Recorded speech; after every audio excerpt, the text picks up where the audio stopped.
Alléluia. De falmerabantsika tsirairay avy indray ravana malala amin'izao fotoanan'io izao a.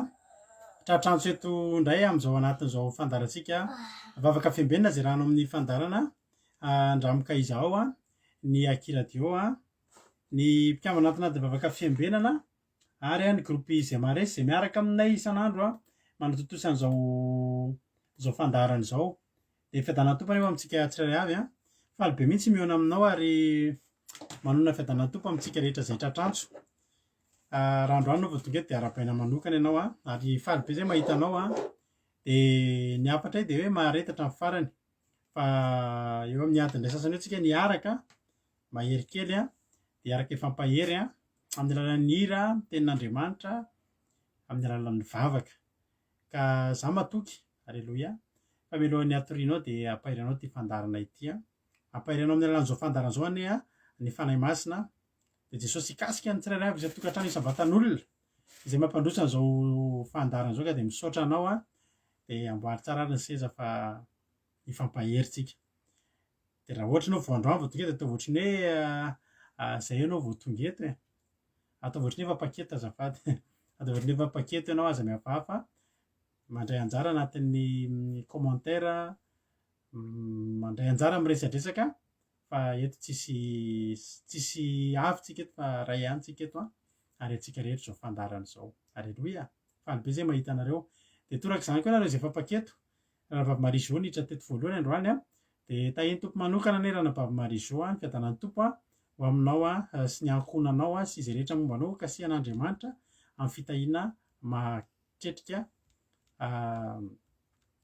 Ranabavy Marie-Jo. Dia ny nanaranaraka azy tao a dia Ranabavy Naël.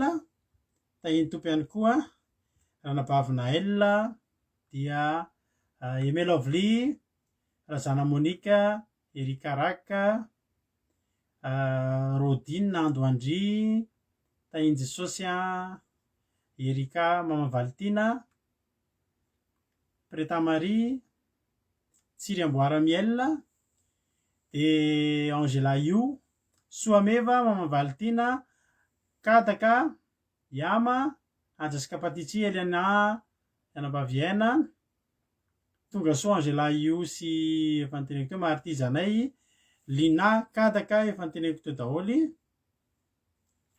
Tonga soa daholo tsika rehetrarehetra. Tina Rakotoary Zaka,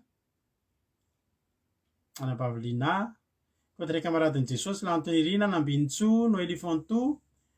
Dia ao ihany koa Iaingony Irina, Tojo Mikael, Tonga soa, Lantony Irina, Roly Anisa, tonga soa daholo tsika.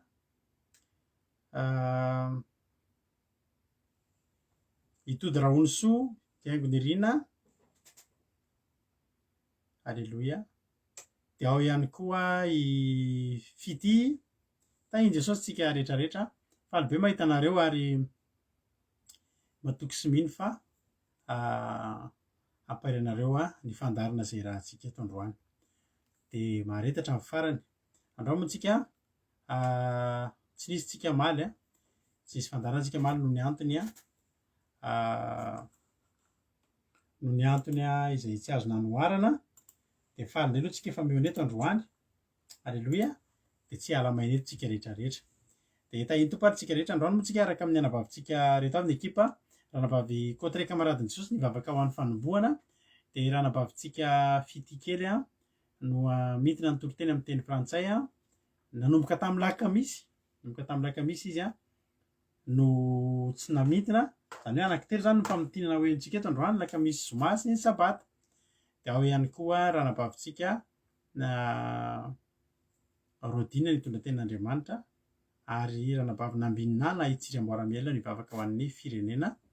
Dia tahiny tompo ary dia mino finaritra ary tsika rehetra dia mahareta hatramin'ny farany. Tahiny Jesosy tombotsika mivavaka aloha ka ampandrotsika ranabavitsika Kodray Kamaradin'i Jesosy hivavaka ho an'izao fandarana izao. Tahiny tompo ary ranabavy Samina. Mbola hiara hivavaka tsika tompoko. Ry Andriamanitra tsara indrindra an-danitra, ray mety koa no amin'ny alalan'i Jesosy Kristy zanakao lahatokana. Andriamanitra reharehanay ianao, Andriamanitra tokonay, Andriamanitra herinay, Andriamanitra ny famonjena, Andriamanitra ny fiadanana. Mendrika anao loatra Andriamanitra ho asandatra eny amin'ny toerana ovindrindra. Misaotranao zahay Tompo satria nivimbinao sy nikarakarainao zahay tamin'iny tontolo andro iny ka hatratr'izao alina mangina zao. Alina mangina Jesosy malalo zay nataonao hatorianay, nefa mbola nomezanay fotoana Jesosy zay hihonanay eto amin'izao vavoka fiambenana zao. Handeha hanome voninahitra anao, hananitra anao amin'ny toerana vondrindra. Misaotra noho ny fitantananao anay, misaotra noho ny fanomezanao zao fotoana zao Jesosy Tafavory eto mo zahay Jesosy malalo, noho ny teninao, noho ny fitiavanay anao.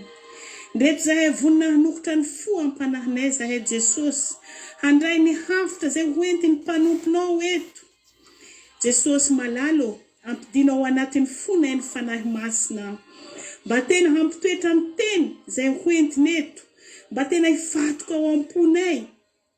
Ary ho fananarina, ho fanitsina zany teninao zany Jesosy malalo. Raisinay ampitiavina zany teninao zany. Satria Jesosy fantatray zany teninao zany. No entinay mamakivaky eto amin'izao tontolo zao. No entinay Tompo tsy haniasia na amin'ny ankavanana na amin'ny ankavia fa hanaraka lela tokana zay fanambaranao anay hatrizay. Koa indreto zahay Jesosy Kristy vonina hanaradianao, vonina hankafi ary hampitoetra teny ao am-ponay tsirairay. Ary reo zay tondra ny hafatrao Jesosy malalo, tendreo ny lela ny fanahy masonao ary sokafy ny vavany, hanambara ny hafatrao izy na nitondra ny teny eto na nivavoka ho an'ny firenena. Jesosy ho voninahitra ny anara-masonao zany. Tsy misy ataonay latsaka zany teny ambareto Jesosy, fa tena ampidinay ao anatin'ny fonay ary raisinay ampitiavina zany Tompo. Ary reo namanay Jesosy zay mbola tsy tonga eto amin'izao, nefa izy mangetaheta te hanaraka ny teninao, te hiaino ny teninao, fanahy masonao mitomoera ao anatin'ny fonay ary hafaingany ny diany Jesosy mba ho tonga eto izy Jesosy, satria fantany loatra fa zavatsoa no raisiny eto amin'izao alina zao Jesosy koa ny fitaovana rehetra zay ampiasainay eto Tompo dia rakofy ny ranao Jesosy mba handeso amantsara ny connexionnay mba tsy hisy fanelingelenana, fa ny devoly Satana kosa zay mitady handeha eto hanelingelina zao fotoana zao didina soany amin'ny anaran'i Jesosy Kristy Tompony Sabata dia apetraka ampelatananao zao fotoana zao voninahitra ny anara-masonao Jesosy misandrata amin'ny avondrindry ianao dia apetraka ampelatananao zany vavoka zany. Alléluia, amen.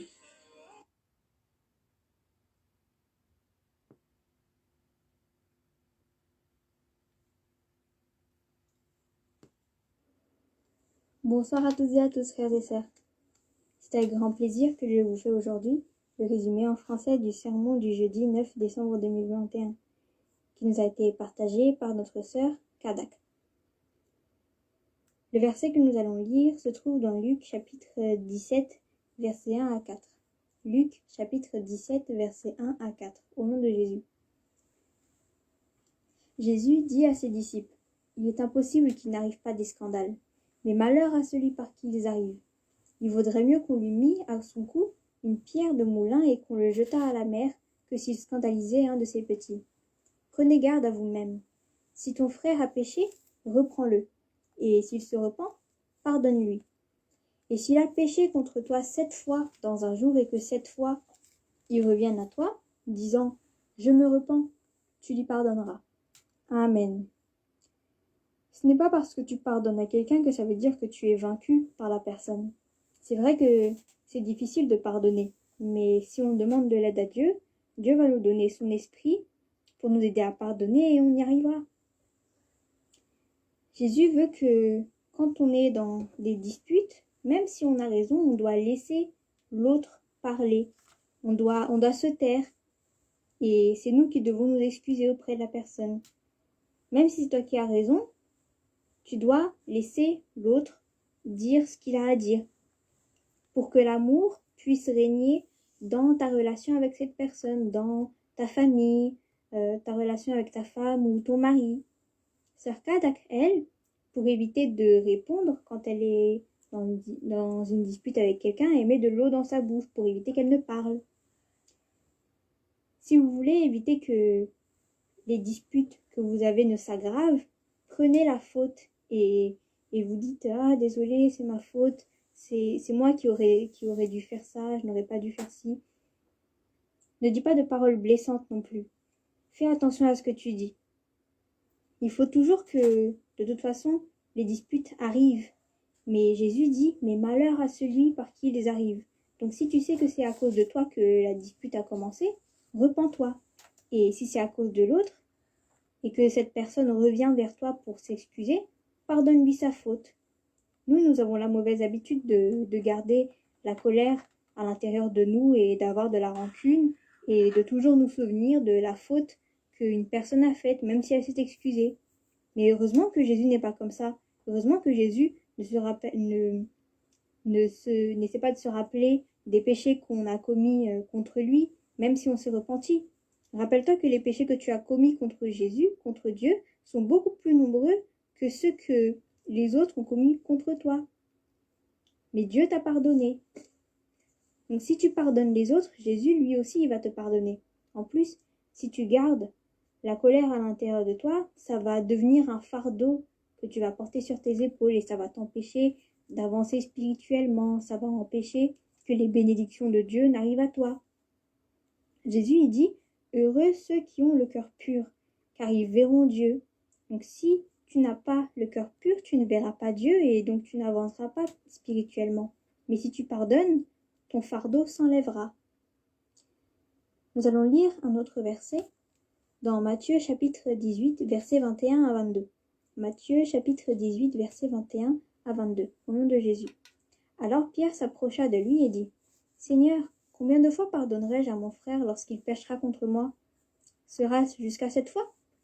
Jésus lui dit « Je ne te dis pas jusqu'à 7 fois, mais jusqu'à 70 fois 7 fois. » Donc là, Pierre demande il doit y avoir une limite au nombre de fois qu'on doit pardonner. Et Jésus il a dit, on doit pardonner 70 fois 7 fois. 70, ça veut dire 70. Et quand il dit 70 fois 7 fois, ça veut dire 70 fois 7, 70 fois 7. Ou alors 70 puissance 7. Et de toute façon, si on fait le calcul, ça fait un chiffre très grand. Ce que Jésus veut dire par là, c'est que le nombre de fois que tu dois pardonner à quelqu'un ne doit pas avoir de limite. Ne pardonne pas 7 fois, ne pardonne pas 8 fois ou 10 fois, mais pardonne toujours. Si tu fais ça, tu auras le cœur pur et tu verras Dieu. Et tu verras l'impact que ça aura dans ta vie. Ça aura un impact très très positif. Alléluia! Voilà pour le résumé en français du sermon du jeudi 9 décembre 2021. Que Dieu vous bénisse. Vendredi 10 décembre 2021, c'était un événement spécial puisque dans l'émission, on a choisi de glorifier Dieu et de le remercier pour tout ce qu'il a fait. Et il y avait plusieurs personnes qui ont fait des témoignages. Il y avait une personne qui avait de très mauvaises habitudes, qui était encore dans l'alcoolisme, les cigarettes, les animaux impurs, l'impudicité, mais Dieu l'a délivrée de ça. Il y avait une personne qui avait mal aux dents, une autre qui s'évanouissait très très souvent et une autre qui avait souvent mal à l'estomac, mais on a prié pour ces personnes-là et ils ont été guéris. Il y a une personne qui, après son baptême, a vu plein de bénédictions de Dieu. Il y a aussi un frère qui a eu des vacances de 2 mois et demi, alors que normalement, dans son travail, les employés pouvaient avoir 1 mois de vacances ou grand maximum 1 mois et demi de vacances. Mais lui, il a eu 2 mois et demi de vacances et en plus, il a reçu un bonus dans son salaire. Alléluia! Il y avait une personne qui avait une énorme blessure au pied et ce pied devait même être amputé, mais on a prié pour cette personne et son pied, il a été complètement guéri et la blessure s'est cicatrisée. Il y a eu une femme et aussi frère toutes qui ont attrapé le corona, mais qui ont été guéris par le sang de Jésus. Alléluia! Il y a une personne qui a réussi à faire construire une maison à 2 étages à Madagascar en 2 mois seulement. Alléluia! Il y a une personne qui qui travaille à Koweït et qui a été accusé de vol d'un objet. Et donc cette personne a été menacée de ne pas recevoir son salaire et d'être emprisonnée. Mais grâce à Dieu, l'objet qui a été soupçonné d'avoir été volé par cette personne-là a été retrouvé. Et donc cette personne a eu finalement son salaire et n'a pas été emprisonnée. Il y a une personne qui avait demandé à Dieu à avoir une nouvelle maison et elle l'a eu. Il y avait aussi une personne qui a eu un problème pendant plusieurs années qui ne voulait pas se régler. Mais on a prié pour cette personne, on a demandé à Dieu à ce qu'il règle ce problème-là et il a été réglé. Il y a aussi une personne qui a été avant très malade et qui perdait tout le temps du sang et cette personne devait souvent consulter le médecin pour qu'on lui rajoute du sang. Et son état de santé était vraiment grave et cette personne était très très maigre. Mais on a prié pour elle, elle a respecté aussi la loi de Dieu et cette personne a été guérie par le sang de Jésus. Il y a une personne aussi qui, depuis petite, elle n'arrêtait pas de tousser. Et elle toussait, ensuite c'était un petit peu guéri, mais ensuite ça recommençait. Ensuite c'était un petit peu guéri, ça recommençait. Ça ne voulait jamais se guérir définitivement. Mais maintenant, elle a été guérie. Parce qu'elle a respecté la loi de Dieu, elle a observé le jour du sabbat, et c'est ça qui l'a aidé à guérir, qui a fait que Dieu l'a guéri. Et son père aussi, il était très malade, il était dans le coma en fait, il était presque mort, mais il a été rétabli, il a été guéri. Il y a aussi une femme qui avait le cancer du sein, mais Dieu l'a guérie.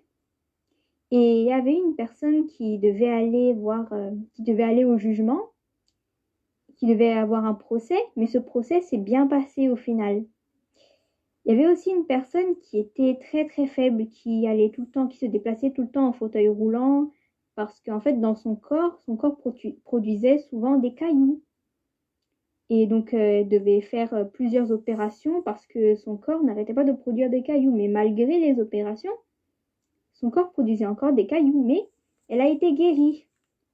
Et aussi son fiancé qui l'a abandonnée parce que du coup elle avait cette maladie-là. Ce fiancé-là, il est revenu vers elle. Alléluia. Il y a quelqu'un qui voulait obtenir une terre depuis très longtemps, mais qui n'a jamais pu en obtenir une. Mais on a prié et elle a obtenu la terre qu'elle voulait. Et moi aussi, je sais te témoigner. Moi, il y a plusieurs mois, je souhaitais de faire quelque chose pour Dieu, un travail, je souhaitais consacrer du temps pour lui. Et donc Dieu m'a donné un travail à faire et le travail à faire qu'il m'a donné, c'est les traductions en français. Alléluia. Et enfin, il y avait une personne qui avait été maudite, il y avait une malédiction qui le poursuivait et il y avait un esprit de la mort qui régnait dans sa vie. Mais au nom de Jésus, cet esprit-là a été totalement détruit. Et en plus de ça, cette personne a eu de l'électricité, de la lumière et de l'eau gratuitement. Alléluia. Voilà pour le résumé des témoignages qui ont été faits ce vendredi 10 décembre 2021. Voici ensuite le résumé en français du sermon du sabbat 11 décembre 2021 qui nous a été partagé par Pasteur Jade. Le verset que nous allons lire se trouve dans Luc chapitre 24, versets 19 à 21. L'histoire, c'est que en fait Jésus, du coup, il a été mort, il a été crucifié, puis on l'a mis dans la tombe. Et donc au 3e jour, il y avait 2 hommes qui, en quittant Jérusalem pour aller à Emmaüs, ils discutaient de ce qui s'était passé, que Jésus a été crucifié, qu'il a été mort, qu'on l'a mis dans la tombe, etc. Et Jésus, qui a déjà été ressuscité, il s'est joint à leur discussion et Dieu, il a fait en sorte que ces 2 hommes-là ne reconnaissent pas Jésus. Et donc Jésus leur a demandé « Ah, de quoi vous parlez? Comment sont les nouvelles? Comment est l'actualité ?» Et donc voilà ce qui se passe dans ces versets 19 à 21. Au nom de Jésus. « Quoi? Leur dit-il. » Donc là, c'est Jésus qui leur demande ce qui s'est passé. Et ils lui répondirent « Ce qui est arrivé au sujet de Jésus de Nazareth, qui était un prophète puissant en œuvre et en parole devant Dieu et devant tout le peuple. et comment les principaux sacrificateurs et nos magistrats l'ont livré pour le faire condamner à mort et l'ont crucifié. Nous espérions que ce serait lui qui délivrerait Israël, mais avec tout cela, voici le 3e jour que ces choses se sont passées. Donc en fait, ces 2 hommes, ils étaient déçus parce que déjà, Jésus, qui était le sauveur, il a été crucifié, il est mort, mais en plus de ça, ils en sont au 3e jour, et qu'au 3e jour, ils savent qu'il est censé être ressuscité, Jésus. Donc, beaucoup de gens sont déçus quand ils servent Dieu dans la prière. Et donc, quand ils sont déçus, ils s'éloignent de Dieu encore plus qu'ils ne l'étaient avant. Comme ces 2 hommes, ils ont été déçus, et donc ils ont quitté Jérusalem, ils ont quitté la présence de Dieu pour aller à Emmaüs, qui est à 20 km de distance. S'il y a des pasteurs qui nous écoutent, ne faites pas espérer aux gens toujours plein d'argent, parce que ces personnes qui vous écoutent, ils seront déçus parce qu'ils auront attendu longtemps. Et quand ils n'auront pas reçu l'argent, ils diront que c'est à cause de Dieu, que tout ça c'est de la faute de Dieu, et ils vont arrêter de prier, ils vont rejeter leur foi. Et en plus, si tout le monde était milliardaire, si tout le monde avait beaucoup d'argent, qui s'approcherait encore de Dieu? Qui prierait encore? Plus personne, parce que du coup, ils n'ont plus besoin de Dieu, parce que leur vie est déjà magnifique, pleine de richesses, etc. Mais dans cette histoire, heureusement que Jésus est venu vers ces 2 hommes qui ont été déçus pour les faire revenir à Jérusalem. Donc si toi, tu as été déçu parce qu'on t'a fait espérer quelque chose que tu n'as jamais eu, Jésus est là pour te faire revenir à lui et pour te bénir et prendre soin de toi. Jésus, il n'est pas là pour te décevoir, mais il faut juste que tu attendes ses bénédictions. Ces 2 hommes, en fait, ils n'étaient juste pas assez patients. Ils étaient déçus parce qu'ils n'ont pas assez attendu. Ils n'étaient pas à Jérusalem pour voir si Jésus a ressuscité. Mais Jésus, il a ressuscité. Il est même en train de discuter avec eux. C'est juste qu'ils ne le reconnaissent pas.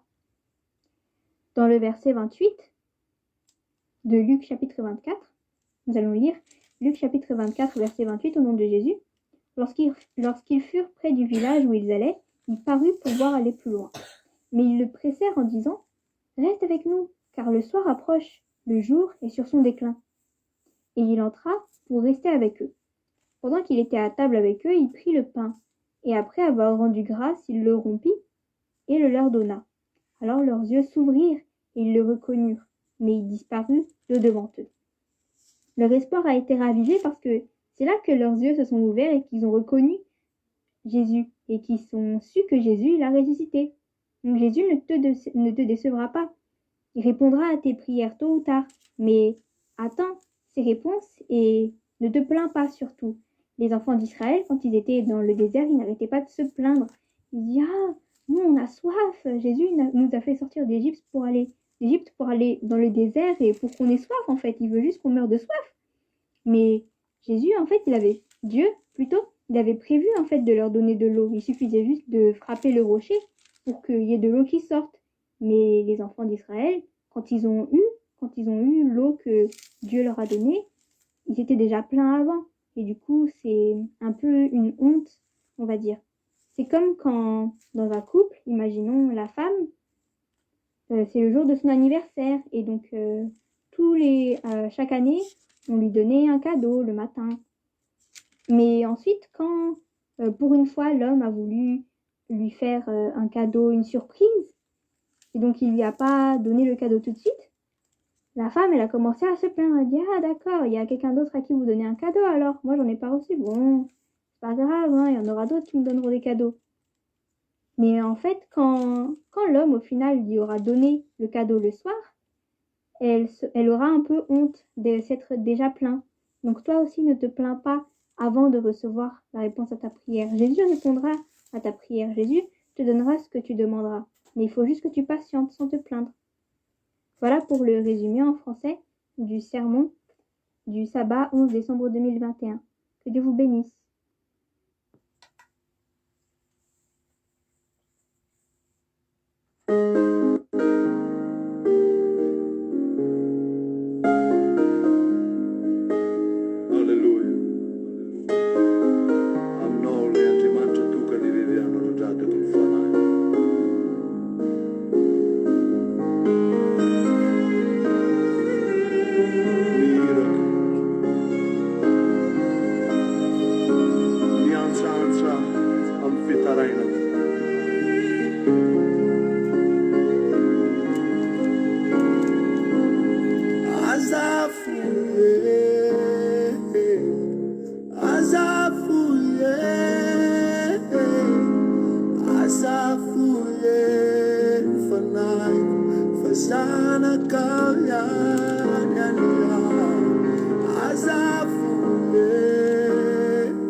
Alleloia.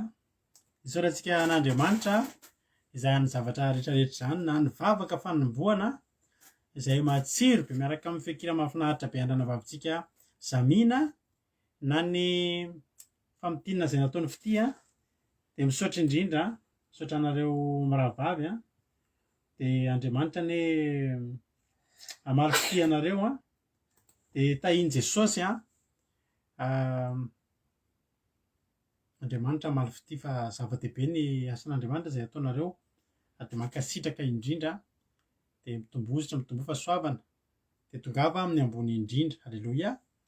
Dia mahereza hatrany hatrany misaotra antsika rehetra koa roa mampahery an-jareo foana fa mampahery an-jareo nge ny teninareo tadidinareo ny tenin-dranabavy Lina tamin'ny Zoma an-dranomasy mihitsy ny tenenany hoe rehefa mandray anjara hono izy dia mahita an'ilay teninareo reny dia tena mahakasika ny fo.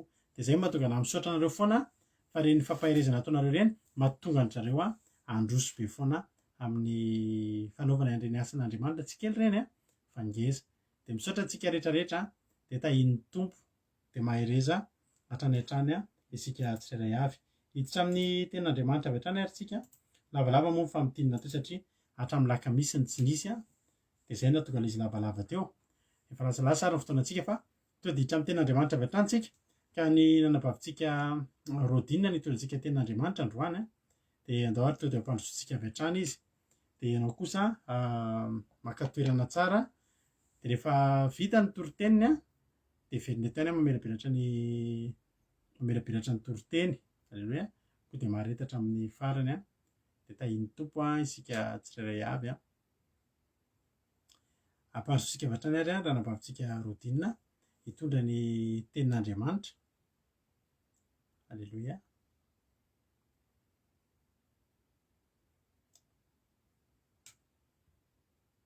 Da ho aritsika alana mpahavirodinina hiditra amin'ny tenin'Andriamanitra avy hatrany aritsika. Miandry kely tsika azafady hiditra amin'ny tenin'Andriamanitra tsika fa miandry kely sady mirabinareo izay mbola tsy voarabaka ihany aloha raha napavy eme manambotsoa $100 Kodenela io raha vavin'ny Koda Leoni. Alleluia. Dia tonga soa Kode dia tahiany Jesosy. Sino bevin'Andriamanitra mananjara tonga soa. Dia faly raha eritovy ihany koa dia Verselina,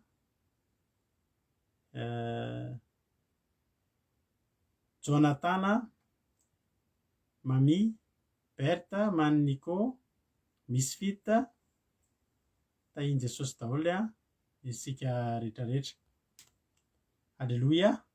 Aiza ny toriteny raha nampahavorodinina miandry anao ny firenena.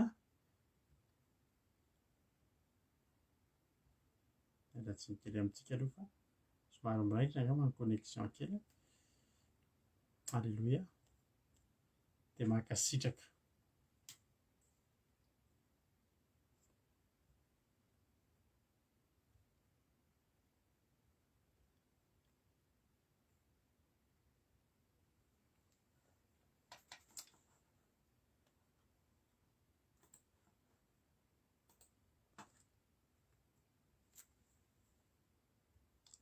Alleluia.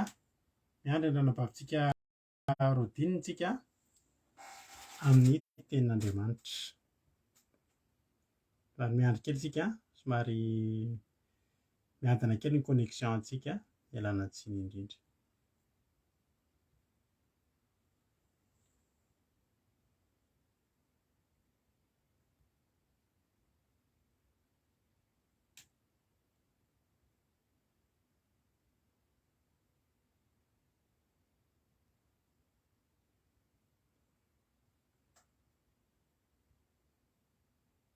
Ao ary lasa aritsika mahereza daholo.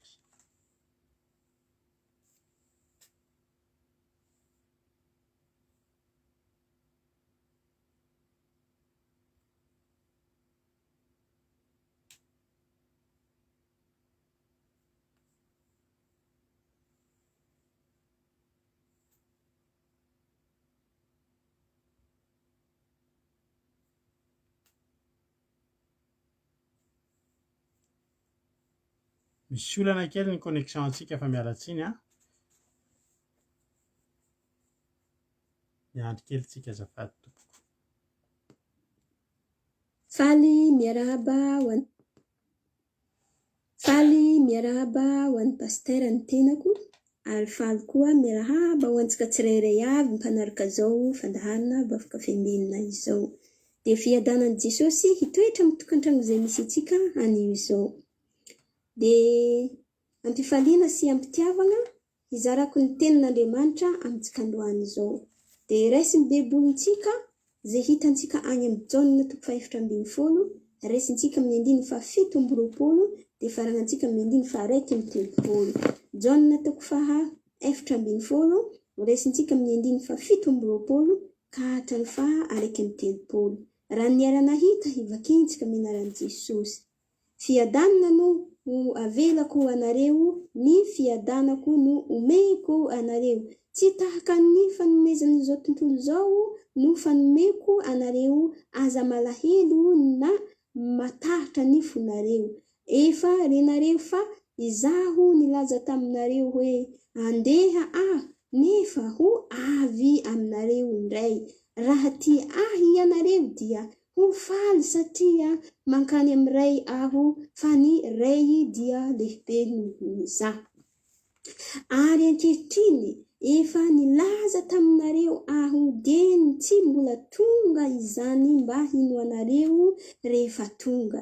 Tsy hilaza zavatra maro aminareo intsony aho fa avy ny andrian'izao tontolo izao nefa tsy manana na inona ato amiko izy fa mba koa fantatra izao tontolo izao fa tiako ny ray ary araka izay nandidian'ny ray ahy dia izany no hatako mitsangana andeha isika hiala eto. Amen. Igny moa ny tenin'Andriamanitra izay tonga fampahirizantsika eto androany izao rehefa malala. Atsika amin'izao fotoana izao moa rehefa malala, tena betsaka ny midradradrada amin'ny ara-piainana mahay mihamafy ny fiainana. Betsaka ny midradradrada hoe tamin'igny aretigny izay mihely Covid igny, zika amin'izao fotoana izao mbola eo ihany izy. Tegna midradradrada ny olo amin'izany fiainana izay sarotro andalovantsika aty. Teto rehefa malala dia tamin'i Jesosy teto ambony tany nampahery ireo mpianany izy. Rehefa handeha hiala teto ambony tany Jesosy dia nirasa volana, nirasa dia tamin'ireo mpianany ireo hoe aza malahelo efika izy, ny fonareo efika izy, minoa ahy efika izy, ary minoa Andriamanitra efika izy. Dia izay ny zavatra natany Jesosy teto ambony tany. Kanefa antsika amin'izao fotoana izao mbola anatin'ny midradradrada, anatin'ny izany feno alahelo zany noho ny asarato am-piainana. Aoka atsika hitoetra amin'ny sitrapon'Andriamanitra, hitoetra hivavaka atsika, hanompo Andriamanitra atsika, hanaradia azy atsika. Zay araka zay natany Jesosy teto ambony tany, arahintsika tsy maintsy atrehintsika izay ny zavatra izany. Satria ino moa zavatra nahazo Jesosy teto ambony tany? Nandresy tamin'izany fahafatesana zany izy, nandresy tamin'ny fijaliana zany izy. Ho tahaka zany koa atsika efa nampahery izy, aza malahelo efika izy. Satria misy tenin'Andriamanitra zay milaza hoe any amin'ny andro farany efika izy misy andro mahory efika izy. Efa nambarin'Andriamanitra zany zavatra andro mahory zany. Ary efa zay nanambarany Jesosy teto, aza malahelo efika izy, minoa zavika izy ary minoa Andriamanitra. Dia eto izy miteny amintsika hoe amin'ny andininy 7:20 hoe fiadanana no avelako ho anareo efika izy. Ny fiadanako izy no omeko anareo. Tsy tahaka ny fanomezan'izao tontolo izao ny fiadanana nomeny Jesosy atsika rehefa malala. Tsy tahaka izao tontolo izao. Magnino moa fiadanana hita amin'izao tontolo izao? Manan-karena anao mijaly saigna, tsy manana anao mijaly saigna. Raha manana Jesosy atsika tsy mbo misy fijalian-tsaigna zany, satria manana fiadanana eo amin'ny atsika. Mila mino Jesosy Kristy ho atsika, mila mino ilay Andriamanitra atsika, mila manana fanantenana atsika. Izay tena alefan'Andriamanitra eto amintsika dia tokony inoantsika.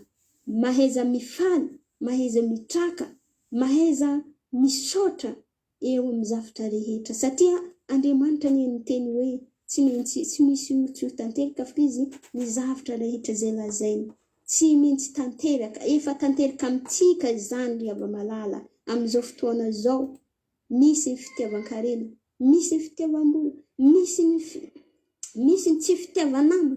Betsaka ny zavatra zay mampiady saigna atsika amin'izao fotoana izao. Fa kanefa raha manana Andriamanitra atsika dia mena Andriamanitra fiadanana, aza malahelo atsika. Ny amin'izao fotoana izao rehefa malala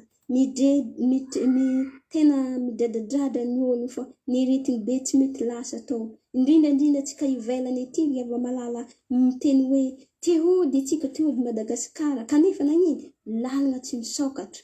Ino avian'izany? Noho ny fahoriana izay mianjady amin'ity zao tontolo izao misy atsika izao. Matahatra ny olo amin'ny aretigny io, matahatra ny olo amin'ny fiara-piainana. Kanefa azy matahatra izy Andriamanitra. Mila mino azy atsika, mila mankatoa azy atsika. Resy Jesosy Kristy, zanak'Andriamanitra velona, izay afaka manasitraka, izay afaka mamonjy atsika, izay afaka mitantana atsika amin'ny andro iainantsika isan'andro isan'andro. Hoy izy ny olo hoe fahasoavana fika izy natolo zao manankory ma fahasoavana nomen'Andriamanitra atsika ry avy malala na misy ny olona nomen'Andriamanitra fahasoavana kanefa mbola lasa matahitra amin'ny zavatra zay mandala mbola matahitra mbola mora kivy mora reraka Andriamanitra eto mitraka aza malahelo mifalia eo amin'ny Jesosy Kristy resy Jesosy fa ho avy izy ety izy milaza amintsika hoe ho avy izy efa omeny atsika zany fiadanana zany avelany amintsika zany fiadanana zany kanefa ry avy malala efa nilaza tamintsika izy handeha ho avy nefa mila tia azy atsika mila mankatoa azy atsika mankatoa Jesosy zany efa hazontsika memempoana izany famonjena zany de resy Jesosy Kristy ety izy milaza amintsika ry avy malala hoe tsy hilaza zavatra maro zaho izy aminare intsony fa ny ho avy efika izy andrian'izao tontolo zao nefa tsy manana inona ato amiko efika izy fa mba ho fantatra zao tontolo zao izy fa tia reny fantatra atsika fa Jesosy tia reny izay nanatanteraka izay rehetra natany Andriamanitra izy noho fitiavany reny zany le avy malala satria tsy ny sitrapoko izy Jesosy no hataoko fa ny sitrapony ray izay anan-danitra ataka zainy koa tsika tsy ny sitrapontsika no atantsika fa le sitrapo men'Andriamanitra atsika ahay hanontena hanao zay sitraka araka ny sitrapony mba hategna hibeboka hifo amiala amin'ny faratsiagna rehetra mety atsika kristiana ry avy malala mbola lasa fisotroantoaka mety atsika kristiana ry avy malala mbola lasa fijanjangana lasa milenga lasa mpamitaka amin'ny namantsika regny tokony hialantsika regny zavatra regny fa ampitoera ao anatintsika ilay Jesosy Kristy mbo tsy hialantsika ka tsika tsy avelantsika ao anatintsika tsy avelantsika hiala ao anatintsika ilay Jesosy Kristy ampitoero ao izy ry avy malala mba ahafahantsika hiaritra amire zavatra rehetra regny satria Andriamanitra efa nilaza tamintsika hoe any amparany any misy andro maholo efika izy efa tonga amin'izao tontolo zao zay ny zavatra maholo zany fa mila mino Andriamanitra atsika mila mankatoy tenin'Andriamanitra atsika mila manaraka zay sitrapony atsika fa tsy petsika fotsiny atsika fa tsy janony fotsiny atsika milaza hoe fa kristiana atsika kanefa tsy manao araka zay sitrapon'Andriamanitra raha ho avy izy efa tsy hilaza rafitra maro amintsika izy fa efa handeha hiala eto amin'ity tany zay mampahory atsika ty zay no tongavan'i Jesosy zany raha miandry Jesosy ho avy zany ianao ry avy malala resy tsara ao ampontsika zany Andriamanitra resy tsara ao ampontsika ny sitrapony ataovy zay sitrapony ataovy zay lalana zay narahin'Andriamanitra nasatry namora de arahintsika regny tsy hialantsika regny mba ho tahaka le dimy hendry atsika hiambiny isan'andro amin'izany fiavian'i Jesosy Kristy zany hiomagna isan'andro mba hahatonga atsika aza fiadanana azany fifaliana izany ary amin'izao fotoana zao magnirika mifaly fogna Andriamanitra satria Andriamanitra niteny hoe za malala hevitra heveriko anarevika izy tsy hevitry loza fa hevitra hitanare fiadanana omen'Andriamanitra atsika amin'izao fotoana zao aoka hitraka atsika hifaly atsika amin'izao fotoana zao resy Jesosy Kristy ry avy malala fa tianao izy fitiavan'Andriamanitra fitiavana mandrakizay io nitiaviko anaviko izy tiao ana Andriamanitra mbola manome fofonaina atsika amin'izao fotoana zao manana fitiavana amintsika fa atsika zany mety hiala amin'ny fitiavana azy aoka atsika hiezaka amin'izany miorena tsara aza miova ry avy malala tany mafy zay anananao mba tsy hisy hakasatoboninahtao mety misy olo miteny raha aminao hahatonga anao any amin'ny fahaverezana aza mandray iny fa tenin'Andriamanitra izay ambarany ato amin'ny baiboly ato amin'ny saotra masiny ato, marina tokoa avy izy ireo, tsy misy analàna na ihaja ny saotra ato fa tegna marina. Aoka antsika andeha fahamarinana rehefa malala aza miainiany fotsiny zavatra rehetra izay tenenin'olo, fa Andriamanitra no izy no tikio aza mataritra antsika amin'ny zavatra zay mandalo amin'ity fiainana ty, fa mirena tsara aza miova rehefa malala. Zany no ambaran'i Jesosy aketo, ho avy izy, ho avy andeha hialaka atsika, hiala eto, ary efa tsy andeha hiteny amintsika hoe mibeba ianareo fô efa zaketo ho avy andeha alkareo afa tsy hiteny amintsika hoe mandresa fahamasinana anareo fô zaketo efa andeha alkare. Mamizao atsika miomagna zany fahamasinana, resy fahamasinana ameny Jesosy atsika, resy zay famonjena ataony Jesosy atsika, manaova batisa eo amin'ny anaran'ny resy zanaka, ary fanamasina zay mbarany ato amin'ny baiboly ato, zay batisa nataony Jesosy Kristy io, zany no tiany Andriamanitra atao amintsika. Resy zany tenin'Andriamanitra zany, vakintsika tsara ilay baiboly, ahaizantsika halalantsika ny sitrapony, ahaizantsika halalantsika ny lalana zay analehany, ahaizantsika ny lalana zay ahatonga antsika fiadanana, ahatonga antsika fahasambarana. Resy Jesosy Kristy fô ho avy izy, ho avy, efa tsy handeha hampibeboka anay eky izy, fô handeha handray anao hiala amin'ity tany zay mampahorintsika ity. Diany zao ry avy malala, miomana aza matory fa mandresa zay fepeta izay atany Andriamanitra amintsika amin'izao fotoana izao. Mety maheno tenin'Andriamanitra betsaka atsika amin'ity fandaharana ty, fa kanefa raha resinao zay zavatra zay afafy amintsika isanandro dia ahitana fiadanana zany. Ary zany tenin'Andriamanitra zay afafy amintsika io tsy hoe teny zay miforoforogno fa voalaza ny saotra masiny, zany tenin'Andriamanitra izay afafy amintsika eto. Mamaky ao amin'ity John 5:20 eto izy manambara azy malahelo avy izy, ka tsika tsy alahelo, mifalia avy izy, miravoravo avy izy, fa Andriamanitra tia atsika, tia ho anaty Jesosy, tia zaha Jesosy. Io zavatra zay mangejanao hento amin'ny Jesosy, ary mino azy resy tsara izy, ary ampitoera ao am-pontsika izy, fa ho azantsika zay rehetra angatantsika izany. De voninahitra rery ihany ho any Andriamanitra, fiadanana ho antsika tsirairay avy. Halleluja, amen. Halleluja, amen.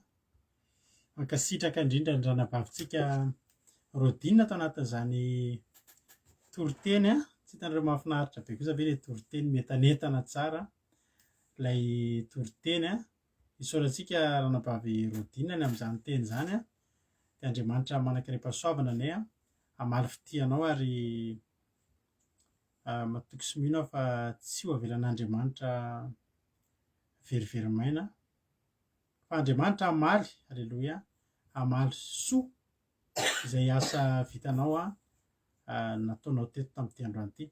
Ka dia tahiny Tompo ary misaotra antsika rehetrarehetra ihany koa izay misaotra sy mankasitraka azy, satria dia mbola verika any ny teniko teo hoe mampahery andry zareo ary mahatonga andry zareo mbola androso foana, mahatonga andry zareo mbola anao ny tsaratsara kokoa indray aorianao mahita anareo mankasitraka azy. Ka dia nareo ihany koa dia isaorana an'Andriamanitra, satria manao asan'Andriamanitra koa nareo, mampahery ny mpanompony dia Andriamanitra ny hamaly fitiantsika tsirairay avy. Mino fa maheno tsara nareo mety tsara ny tsy tapatapaka ny fahinanareo azy halleluja. Dia misaotra mankasitraka zato isan-jato mihitsy ozy izy mahamozy ranabavy Berta, misaotra ranabavy Berta, dia tahiny Jesosy anay ianao. Marina ny tenin'ny ranabavintsika teo ange, ahoana izy teo tao misitrapon'Andriamanitra izy, ka zany mihitsy keny ao amin'ny Salamo 8:100 tsaroako izay teny izay dia meko atsika anovoantsika ny toriteny aloha. Salamo 8:100 anamarinantsika ilay teny teo. Salamo 8:100 andininy 520. Salamo 119 165 manao hoe be fiadanana izay tiany lalànao tsy misy mahatafotoina azy. Raha te hiadana ianao dia tao amin'ny sitrapon'Andriamanitra. Tandremo ny didin'Andriamanitra raha te ho sambatra ianao raha tianao ho be fiadanana. Izany no katsahan'ny olona, fiadanana. Katsahan'ny olona izaho mba te hiadana. Raha ianao zany ataonao inona ny atao hoe fiadanana raha ianao zao no anontaniako hoe inona mba hamaritanao an'izany hoe fiadanana? Inona no manoatra inona no fahitanao zany hoe fiadanana? Mena fiadanana ianao a, miadana ianao a, inona mba fahitanao zany hoe miadana zany? Mety misy miteny hoe miadana rehefa ohatra hoe manam-bola, miadana rehefa hoe salama, miadana rehefa tsy mitotototo. Inona avy zao fahitantsika zany hoe miadana izany? Io ny hazakazahan'ny olona. Io daholo ny tadiavintsika izay mba hampiadana. Alleloia. Ary tsy diso isika raha mitady an'izany. Fantatr'Andriamanitra fa ilayntsika ny fiadanana. Ary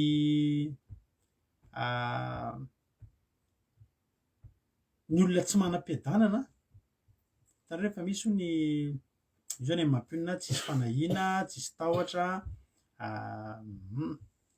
miadana izany rehefa tsy mihoron-java-tsoa amin'ny fotoana lako azy, filaminam-pozy izay amboara-mielona, saina tony, hasalamana, alleloia.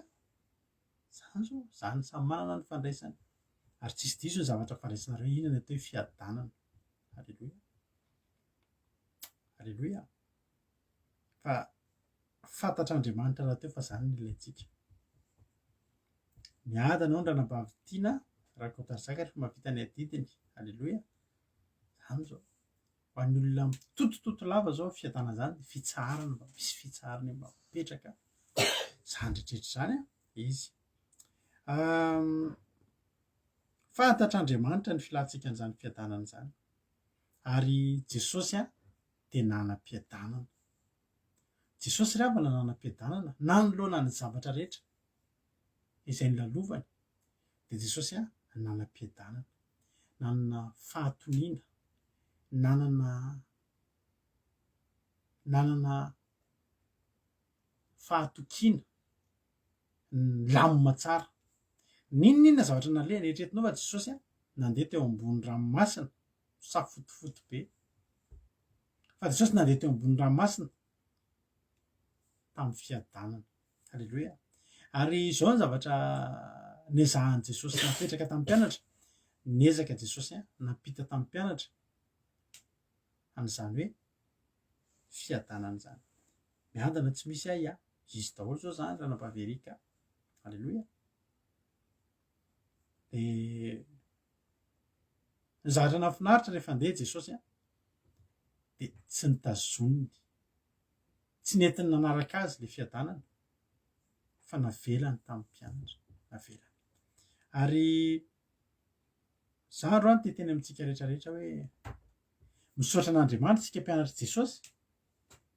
Misaotra an'Andriamanitra isika mpianatra Jesosy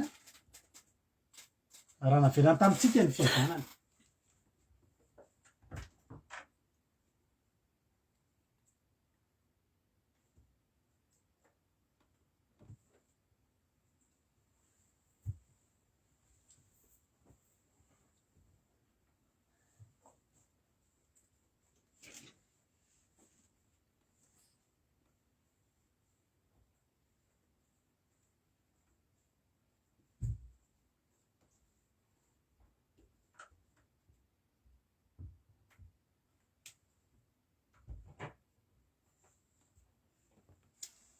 Alléluia.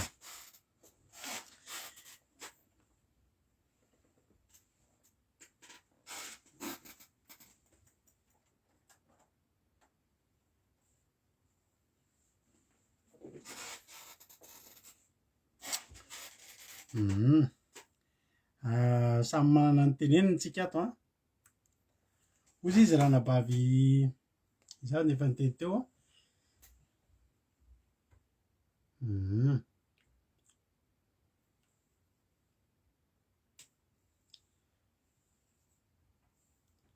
mahay mandray an' Jesosy manam-piadanana. Miadana izany rehefa mandalo olana nefa ohatrany manana fifaliana sy fanantenana izany foana fa ho afaka amin'ny olana. io zao anisan'ny zavatra anankiray io zavatra tenenindra lahatojo io indrindra mitovitovy amin'iny zavatra tiany Jesosy teneniny eto hoe fiadanana izy navelako anareo, fiadanana nomeko anareo, tsy tahaka ny famehan'izao tontolo izao ny famehako anareo, aza malahelo na matahotra ny fonareo. Zao ny anombohan'i Jesosy any Jaona 4 io. Hoy Jesosy hoe aza malahelo ny fonareo, minoa an'Andriamanitra dia minoa ahy koa. Ao an-trano raiky misy fitoerana maro, raha zany dia efa nilaza taminareo fa andeha hamboatra fitoerana ho anareo aho. Ary raha andeha hamboatra fitoerana ho anareo aho dia mbola ho avy indray ka handray anareo ho any amiko ka izay toerako aho mitoeranareo koa. Ary fantatreo ny lalana ho any amin'izay alehako. Zao zany ry havana. Nampianarin'i Jesosy ny mpianatra hieritreritra fotsiny fa na inona zavatra lalovany ao aorianao dia ny tokony hanana ny fiadanana dia fieritreretana fa efa misy lalana, misy seza, misy fitoerana amboarinao azy. I Jesosy tsy eo intsony. Ary matahotra foana ny mpianatra raha fa mieritreritra hoe tsy ho eo Jesosy, ary anisan'ny nampiononan'i Jesosy azy mialoha foana hoe zange ka tsy ho eo e. Fa fantatritsika tsara rehefa hoe fiainana tsisy an'Andriamanitra zany. I Jesosy ange ry havana e. Ka tena teneniko anao fa mbola tsy hitan'i Jesosy zany fiainana tsy nisy an'Andriamanitra zany. Raha tsy tao anatin'ny 3 andro, 3 alina izay nahafatesany. Fa Jesosy tsy mbola nisaraka tamin'Andriamanitra ary fantatr' Jesosy no fahorian'ny mpianatra zatra niaraka taminy tao anatin'ny 3 taona sy tapany tsy hisy azo intsony. Fa tsy maintsy hitaitaina ny mpianatra, tsy maintsy alahelo ny mpianatra, tsy maintsy hiasa saina ny mpianatra ary tsy lamina ny mpianatra. Hozy izy Joba ry havana. Joba nisy fotoana somary navela an'Andriamanitra aloha fa niditra tao anatina fitsapana mahamay sy fizahan-toetra ary navela an'Andriamanitra mihitsy aloha. Nanao izay nataony teo ny devoly. Ary izao ny zavatra mitranga amin'ny fotoana tsy misy Andriamanitra ny fiainantsika. Hoy Joba hoe any amin'ny Joba 3 nge vakitsika ny 5:20 fa izay atahorako ihany ny mahazo ahy ary izay angovitako ny manjo ahy. Tsy mbola nahita fiadanana na fitsarana na fakana aina akory aho dia tonga indray ny tebiteby. Ary hoe tamin'ny Joba zany. Satria teo dia tao anatin'ny fizahan-toetra navelan'Andriamanitra mihitsy aloha. Tsy niatsika mihitsy aloha Andriamanitra. Fa ny devoly fotsiny nanao izay ataony fa nanafatra fotsiny Andriamanitra ny ainy aza esorina. Dia tsy azony devoly ataony nanala ny ainy fa mba nisy niteny kanareo teo dia tsy mivakiko. Dia zavatra nitranga zany dia izao. Ary rehefa tsisy Andriamanitra ny fiainan'ny olona dia matahotra, misy tebiteby ary le zavatra tahorana sy le angovitany iny ny tonga aminy. Ary hoy ny teniny hoe tsy mbola nahita fiadanana na fitsarana na fakana aina akory aza dia tonga indray ny tebiteby zany hoe misy zavatra mampitaitaina, misy olana, misy ady dia mbola tsy milamina akory iny mbola tsy nakaina akory momba an'iny dia tonga indray ny tebiteby hoe inona indray no ho avy. Ny olona tsy manam-piadanana dia olona mitebiteby lava, olona matahotra foana. Tsy manam-piadanana, Joba tsy nanam-piadanana satria tsy teo aloha Andriamanitra tamin'io. Fa zao ry havako malalako. Misy fotoana Andriamanitra mamela ny Joba ho zahana toetra. Fa i Joba naninona foana? I Joba natoky an'Andriamanitra foana. Ary hoy izy Elio efa niteny tarihariana tary amin'ny Joba 4:30 ny valiny teny nefa izay amin'ny Joba 4:30 andiny 1:20 manao hoe raha mihaino ka manaiky izy dia lany amin'ny fiadanana ny andro, ny ary ny taona ny amin'ny fahafinaretana. Ka i Joba naninona? Nihaino sy nanaiky. Ary havako malalako. Raha za teteny aminao manao hoe navelan'i Jesosy antsika ny fiadanana. Manana lalana antsika miada.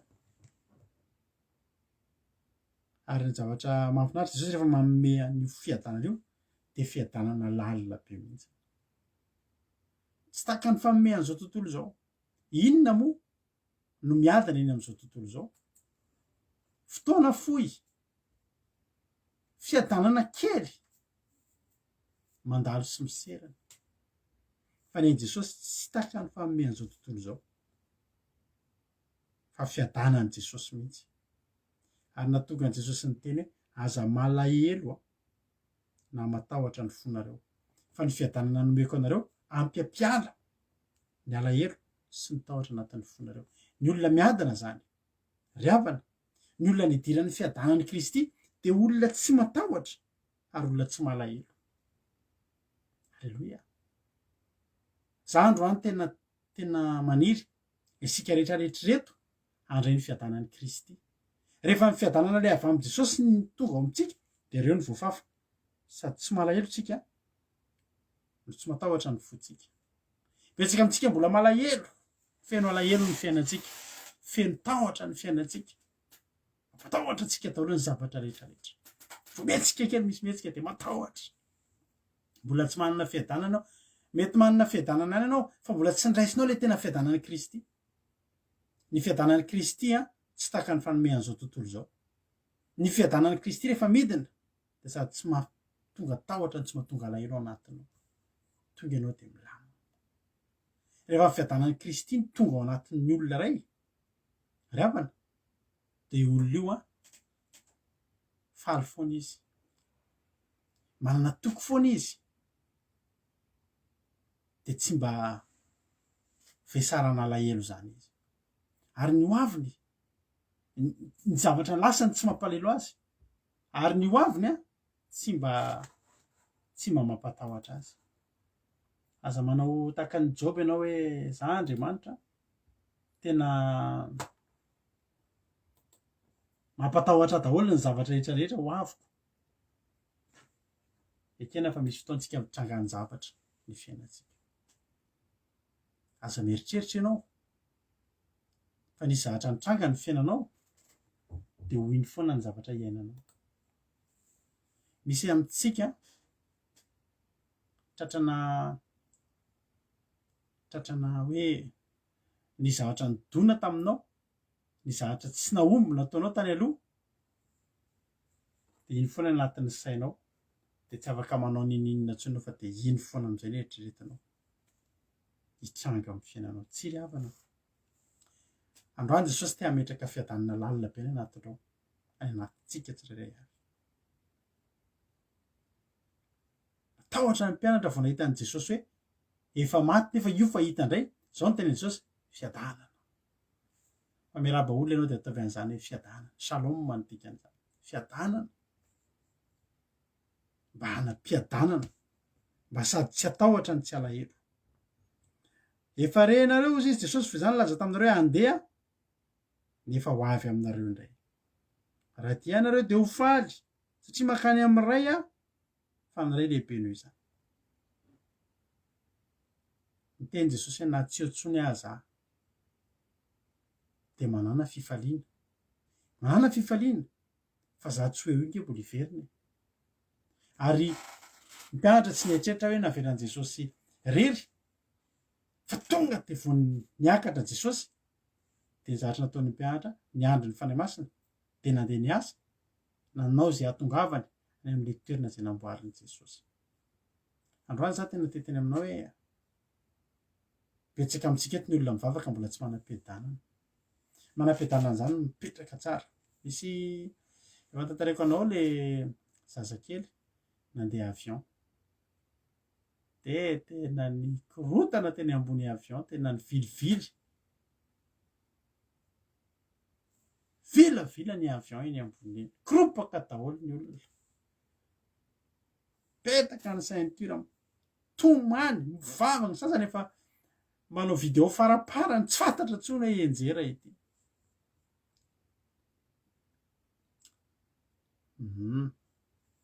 Verina mivoaka kely misy fity de verina miditra de mety indray io.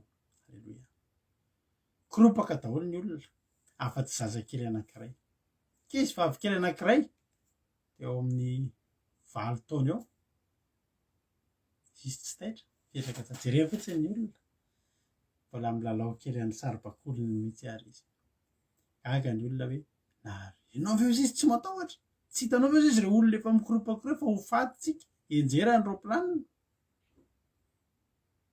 ao izy tsy matahotra ahoana ny ikoropaka ao izy datako ange ny pilote ao izy hitanao ry havana ny olona ray ny zaza mbola tsy mahafantatra problème ny zaza mbola tsy nahita an'izay nenjera tamin'ny roplanina ny zaza mbola tsy hita zay film hoe nenjera ny roplanina tary nijery documentaire hoe nenjera ny roplanina dia tsy isy velona tsy mbola hitany zany fa ny zavatra hitany ny dadany tsaroako nisy namanay zay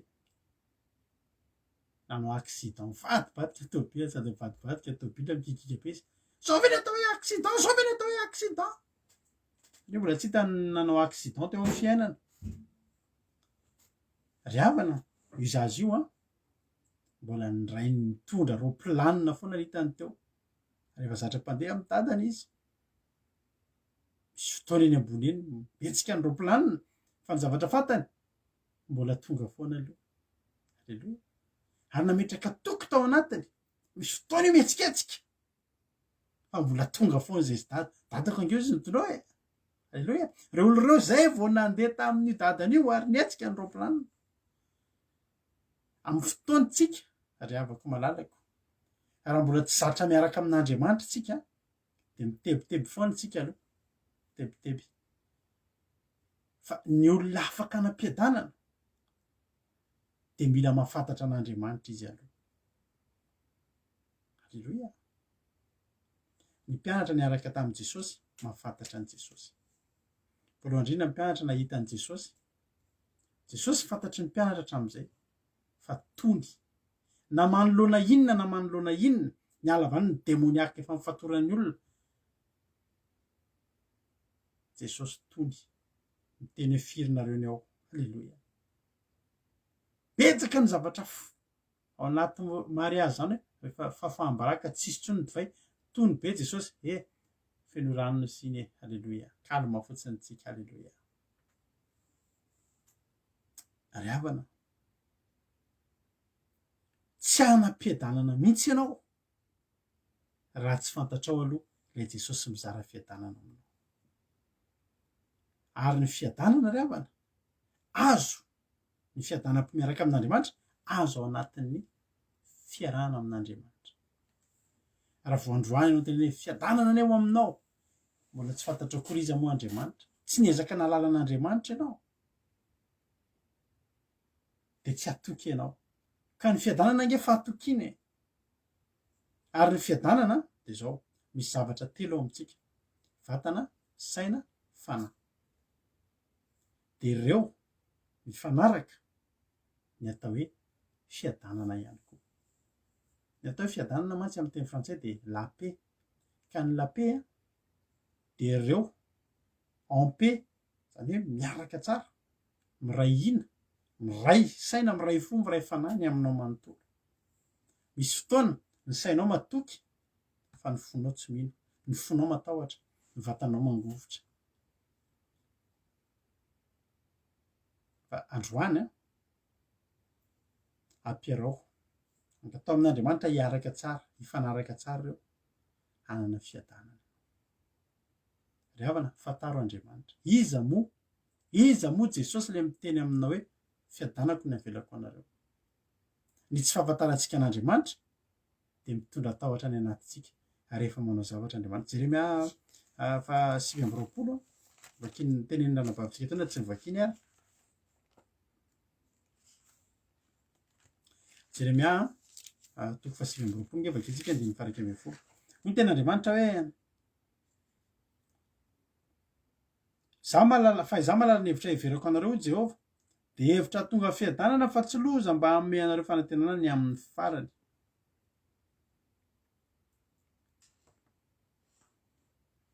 misy hevitra Andriamanitra zany hoe za manana hevitra hiheverako anareo fihevitra zay tsy fantatrao fihevitra tsy fihevitra aloha ny Andriamanitra ny lalanareo tsy mba lalako tsy lalanareo fa ny olona tsy mahafantatra an'Andriamanitra tsy afaky ny anam-piadanana amin'izany. Fa ny fahafantaranao an'Andriamanitra dia mahatonga fahatokinao an'Andriamanitra io hoe tsy mbola nanary ahy io hoe za manam-piadanana. Andriamanitra tsy mbola nanao zavatra mapotika ny zanany zany. Ny zavatra ataon'Andriamanitra dia ny ahatonga antsika, aleloia, ny ahatonga antsika hanana fiadanana, ny ahatonga antsika hitoetra tsara. Ireny fotoana hatongavana amin'izany, aleloia, ny fomba hatongavana an'izany dia Andriamanitra manana ny lalana fa tsy avy amintsika. Ny tsy fahafantarantsika an'Andriamanitra mahatonga antsika tsy manana fiadanana. Ny tsy fahafantarantsika an' Jesosy mahatonga antsika tsy mandray ny fiadanan'i Kristy, fiadanan'i Jesosy. Mahatonga antsika tsy mahafantatra azy nefany dia ny tsy fiarahantsika aminazy. Ho tafara-dalàna va androra tsy mifanaiko ny ten'Andriamanitra? Ahoana moa ny ahafahantsika mahalala an'Andriamanitra, mahafantatra an' Jesosy raha tsika aza tsy miaraka aminy? Betsaka ny olona te hanana am-piadanana fa tsy mivavaka. Ianao mivavaka ihany no lalana ahafahanao manam-piadanana, satria Jesosy ilay tokony hivavahanao no afaka manome anao an'ilay fiadanana izay tsy fahataka ny fanomeny an'izao tontolo izao fa anazy irery ihany. Aleloia, anazy irery ihany, avy aminazy irery ihany. Ary fiadanana avy amin'i Jesosy ihany ny ahatonga ny olona, fiadanana avy amin'Andriamanitra ihany no ahatonga ny fiainan'ny olona ilana. Raha mitady fiadanana zany nefa tsy von'ny vavaka dia teteny aminao hoe mety mitady zavatra mbola mbola sarotra jerena ihany ianao. Tadinao ilay tantara kely noteneniko an'ilay cour de pourchat, izy nainao an'iny tadidiny any cour de pourchat, ry havana. Jesosy mihitsy aloha mila fantarinao, mila miara mandeha aminy mihitsy aloha ianao dia amin'izay fotoana izay fantatrao, amin'izay voarainao ny fiadanana izay omeny. Aty ampahirantsika rehetra androany hoe misy olona eto mety mbola tena miaina fiainana mampatahotra, tsy mitsahatra matahotra, tsy mitsahatra mitebiteby. Fa zao fantaro aloha hoe miara-mandeha amin'izy ianao. Fa raha miara-mandeha amin'Andriamanitra ianao, ry havako, tsy misy Andriamanitra mitondra ny fiainan'olona ka potika Andriamanitra ny ravana. Retinao zany hoe isaky ny fifalianao an'Andriamanitra mihitsy no mitsodrano antsika mba hanana zany fiadanana zany. Levitikosy ny ejentsika, Levitikosy toko 5:20 ao ny tenin'Andriamanitra. Ohatra Levitikosy zao toko 5:20 andininy 9, mizara tenin'Andriamanitra: omeko fiadanana amin'ny tany nareo ka andro fahizay ary tsisy anay-taitra fa ho fongoroko ny biby masika amin'ny tany ary tsy ho tetezi-tsabatra ny taninareo. Zany sitrak'Andriamanitra, sitrak'Andriamanitra ny hanome antsika an'izany. Nomery toko 5:20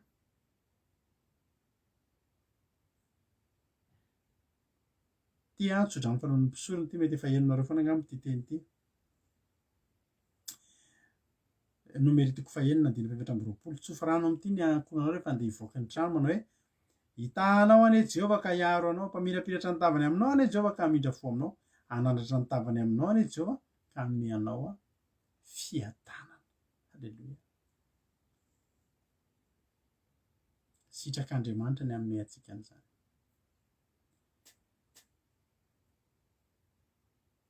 Na tsy niaraka tamin'ny mpianatra intsony Jesosy, nanam-piadanana ny mpianatra, ary n'inona zavatra nilalovany dia nanana mpiadanana ny mpianatra. Satria izao ny ao anatin'ny sainy, ity fonja ity, ity ady ity tsy maintsy ho tapitra ihany, fa ny toeraka efa miandry. Aleloia. Nanam-piadanana Jesosy nanoloana ny miaramila Romanina satria fantany zavatra miandry azy, fantany. Ho ny tenin'Andriamanitra dia tsy niteny izy, Jesosy tsy namaly. Nisy fiampangana teo nisy zavatra maro fa Jesosy naninona izy tsy niteny izy manam-piadanana ny lehilahy lalina be tany anatin'ny tany ka na dia manoloana ny lefina sy ny sambatra kalma tsara izy ny zavatra fantany dia zao miara-mandeha amin'Andriamanitra izy fantany Andriamanitra fantatrao ve Andriamanitra teo be fiadanana ve ianao tianao ve hiaina anatin'ny fiadanana Salamo 119 165 vakintsika teo be fiadanana izy satria tia ny lalànao tianao ve ny lalàn'Andriamanitra tianao ve ny didin'Andriamanitra tianao ve ny tenin'Andriamanitra fa ho be fiadanana ianao raha tia andreo zao ange ry havana inona ary ny zavatra tanjon'Andriamanitra amin'ny fiainantsika ny hamotika antsika ve ny miaro antsika isan'andro isan'andro mba tsy ho potika ny ten'Andriamanitra amin'ny Deutéronome 7:30 manao hoe ho visy varahana ange alleloia Deutéronome ange vakintsika 7:30 andiny 7:20 hoy ny ten'Andriamanitra hoe ho visy varahana nidinao ary rehefa mahatratra amin'ny andronao ny fiadananao zany ny tanjon'Andriamanitra efa mahatratra amin'ny andronao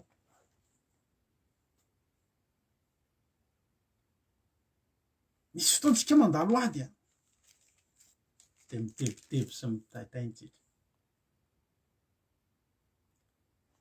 hoy Andriamanitra ny ampitsara toko fahenina andiny 7:20 manao hoe ty toko ty zany tiako mba marianao anatin'ny baibolinao mihitsy ty fa tonga fiadanana eo aminao ty andiny 7:20 tsara toko fahenina fa hoy Jehovah taminy fiadanana aneo anao aza matahotra fa tsy ho faty tsy akory ianao alleloia misy fotoantsika ny mahafaty atsika dia nitebitebitsika ihany mahatonga areti-po dia nitahotritsika ihany no mahafaty atsika nitahotritsika ihany no mahatonga aretina eo amintsika zay zao teneniko anao tamin'ny herinandro lasa iny ilay zao ny zanakely tsisy mianatra zao rapitso voanomboka amin'ny lakamisy voanomboka hianatra tsy nianatra efa roa herinandro ny aninona ny antony nisy hitanao moa fa voizina be zao ty le zazakely ho atao vaksiny hatramin'izay tsisy resaka an'izany dia ny cas contact ny zanakay atao am-pianarana rehefa cas contact ny zanakay dia tsy maintsy nanao test teo amin'ny fiainana izy vao nanao an'izany test zany zay dia nanao test daholo izay menakavy dia negatif daholo izay rehetrarehetra fa ny zanakay anankiray pozitif dia variana izay tena nitsiky satria zao ilay zanakay le pozitif sady tsy le cas contact akory tokony le cas contact iny zany ny pozitif fa le zanakay tsy nanitsy ny entatiny pozitif le farany iny dia rehefa pozitif izy dia mampime tsy hitany mihitsy hoe hoaiza moa sy hanao inona tino miteny hoe tokony makany amin'ny dokotera nefa zaza tsy marary dia ravina hoentina any amin'ny dokotera tsy marary tsy marikoditra tsisy ninninona fa dia pozitiva fotsiny dia inona moa zany no nataonay dia tsy nanao ninninona ohatry ny fiainana isan'andro tsisy ninona nova fa nefa niova tamin'ny fiainanay tsy nianatra daholo ny ankizy roa herinandro zao fa ny ankoatra hoe tsisy ninona miova tsy mbola nangovitra an'Andriamandeha ary tentsika dia tratrany fa za teneniko anao misy olona raha pozitiva zany vazaha dia efa tena atao daholo ty zavatra rehetrarehetra ity zay tompoko tsy nakany amin'ny dokotera n'Andriamandeha ary dia ina zavatra mampime tsisy fanafody nomena azy na kely tsisy ninona ary tsy hanao vaksiny koa mazava ho azy dia ina zavatra mitranga nanao test andreo maly herinandro aty aoriana dia negatif daholo indray izy moa le olona mety eritreretinao le olona no miteny anay hoe mety faux positif ao izy le tamin'ny voalohany satria zaza tsy manintsy maninona moa zany izy io misy faux positif sy vrai positif ihany ina zavatra tiako tenenina tsy nampiova ninona teo aminay zany tsy possible mihitsy ho lavony zany aretiny zany zay. Zay ny finoana ty anatinay, ary zany fiadanana mipetraka ty anatinay. Halleloia. Tsy hitako zay tokony napietsika anay tamin'izany. Zorizina ninona, tsisy ninina de naverina ataony test maly de négatif. Ary za mino fa raha rapitso miara manao test daholo ndray mety misy positif ndray. Satria maniniky ingeravana tsy atokisany e. Tsisy ninona atokisany na reny zavatra reny. Fa ny atokisanay de tsotra. Ny atokisanay de zao Andriamanitra manao miaraka aminay. Tsisy olana, tsisy ninona, tsisy menany ary tsisy ninona e. Iny zay soratan'iny eo pozitiva negativa fa tsisy ninona, tsisy na fanafody tsy nohanina, tsisy ninina.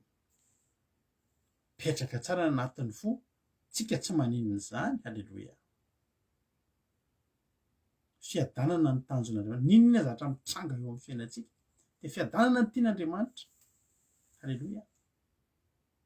Fiadanana ny tian'Andriamanitra hipetraka amintsika, ary fiadanana ny napetraka Jesosy teo amin'ny atao amin'ny mpianatra.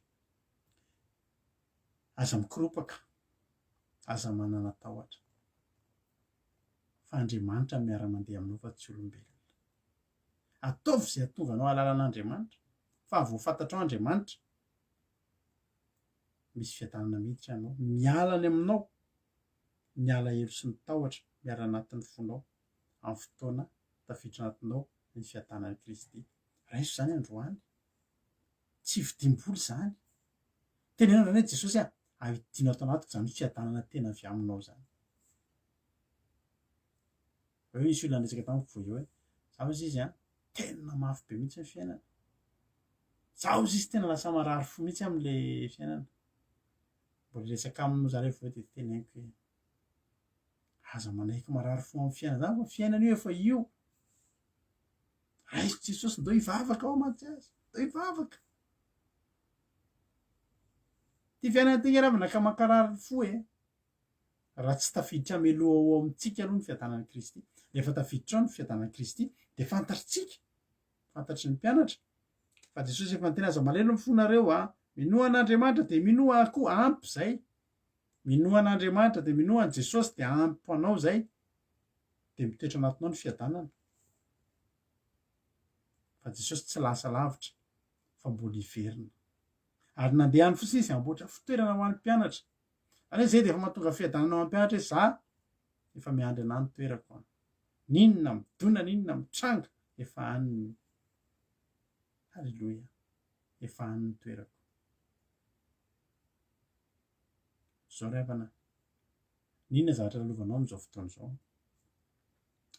Manana finoana fa tsy io ny farany. Manana finoana fa misy fotoana ianao mandalo an'izany. Fa io tsy maintsy tapitra io. Misy zavatra efa homanina anao ao ambadika io.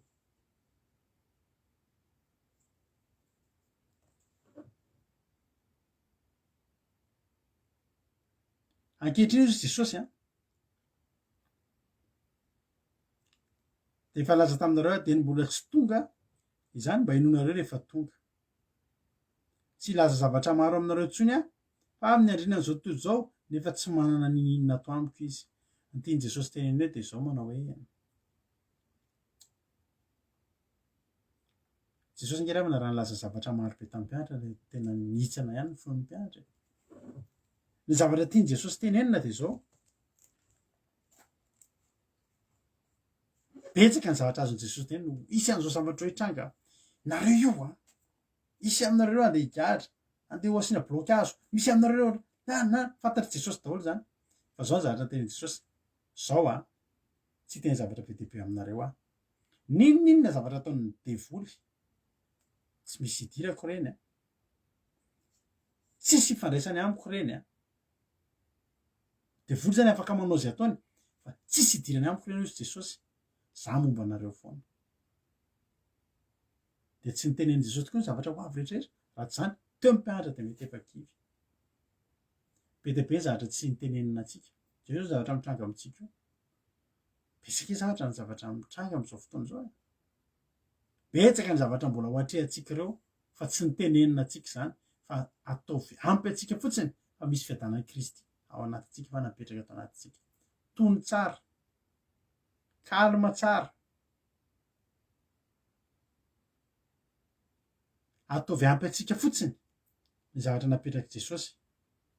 Fiadanana manavaka ny tahotra, ny alahelo sy ny tebiteby anatintsika fa ny fiadanana efa mipetraka aty anatintsika. Alleloia. Androany te hiteny amintsika manao hoe nanao nataony tokoa ny devoly tamin'ny fanelingelenana ny mpianatra fa ny tsy fantatry ny devoly dia mpianatra efa nandray fiadanan'i Kristy ireo. Ianao rehefa nandray fiadanan'i Jesosy dia tsisy ninona azo ataony aminao. Hoy Andriamanitra maramparana azy manao hoe any amin'ny Jeremia toko fa efatra enina amby efapolo. Jeremia toko fa enina amby efapolo misy teny tiatiako entinao mody. Alleloia. Jeremia toko fa enina amby efapolo andininy fafito amby roapolo manao hoe mareo am-baibolinao mihitsy ty azafady. Fa aza matahotra ianao ry Jakoba mpanompoka, ary aza mivadipolo Israely fa indrovonjeko avy any amin'ny tany lavitra ianao ary ny tanànakao avy any amin'ny tany nahababo azy. Dia verina Jakoba ka hiadana, eny andro fa izay izy ka tsisy anahitaitra azy. Aza matahotra ianao ry Jakoba mpanompoka Jehovah fa momba anao fa na dia le voniko aza ny firenena rehetra izay nandroahako anao, ianao tsy mba ho le voniko nefa kosa mba hanariko araka ny antonony ihany fa tsy avelako fotsiny. Hitanao mandalo ady mafy ny zanak'Israely teto. Fa ny zavatra mahafinaritra tenenin'Andriamanitra sady izy hoe aza matahotra ary aza mivadi-po fa ho vonjeko avy tany an-tany lavitra ianao dia andro fa izay. I Solomonina dia nitsofin'Andriamanitra rano. Tamin'ny fanjakan'i Solomonina dia any mpanjaka any mpanjaka voalohany mba nakazy tanteraka. Mpanjaka voalohany toko fahadimy andininy fahadimy voalaza ny tenin'Andriamanitra hoe ary ny Joda sy ny Israely nandro fa izay tamin'ny andron'ny Solomonina rehetra samy teny ambany ny voalobony sy ny aviaviny avy ny olona hatrany danaka hatrany Berseba. Ary Solomonina nanao efitrano efatra alina fitoeran'ny soavaly mpitarika kalesa sy soavaly fitaingina roa arivo amby ray alina. Inona nataon'i Solomonina tamin'ny androny? Nanao efitrano hipetrahan'ny soavaly. Ohatriny hoe izay zao rehefa tonga ny zoma hariva, rehefa hiatrika sabata dia miditra eo tokotany daholo ny tômôbilina dia mipetraka. Tômôbilina tsy velona rehefa sabata. Rehefa tsy mivoaka koa izay dia nilahadiko. Inona moa zany tsisy ninona satria tsisy ale. Ka rehefa nampidirina ny soavaly sy ny kalesy dia satria tsy handeha hiady. Zany ny fiainan'i Solomonina tamin'ny andro ny iainana. Satria nanino ny Solomonina? Nitady an'Andriamanitra. Nitady an'Andriamanitra. Ary nila an'Andriamanitra hoe za Andriamanitra hozy izy tsy haiko mitondra n'ity firenena ity raha tsy ianao no momba. Ary nila ny tanan'Andriamanitra Solomonina. Ry havana malala, androany te teny aminao manao hoe mba ho ampirivinao koa ane kalesy sy ny soavalinao ry havana. Afaka mangataka an'izany mihitsy ianao hoe za Andriamanitra mba te hampirina an'ireo kalesy sy soavaly ireo.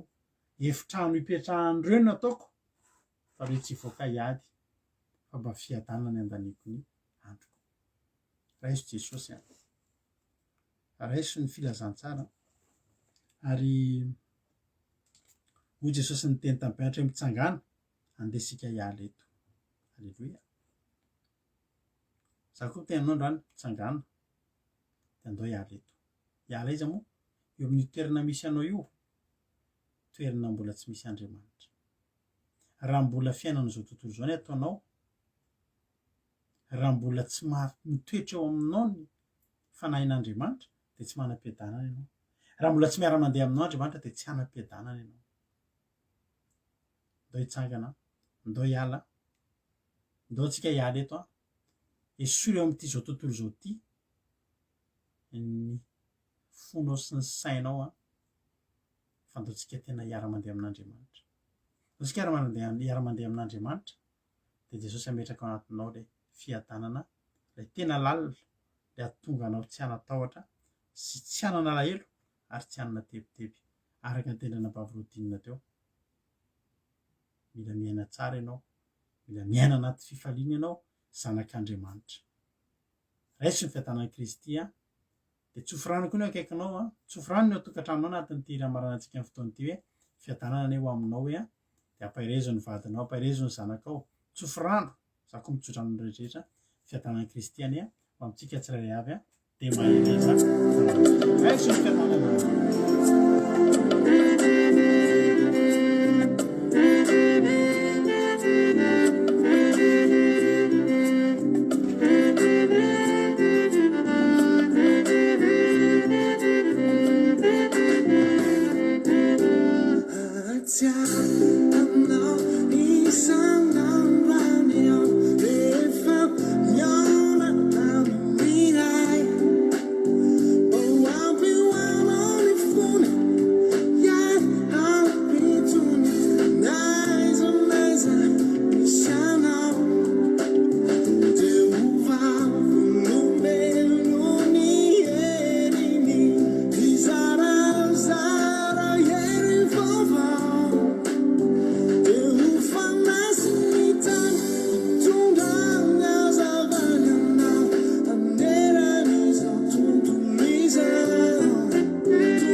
Misy ny ao aminao ao tsofirano raha lasa nabavinao tena fiadanana ny eo aminao.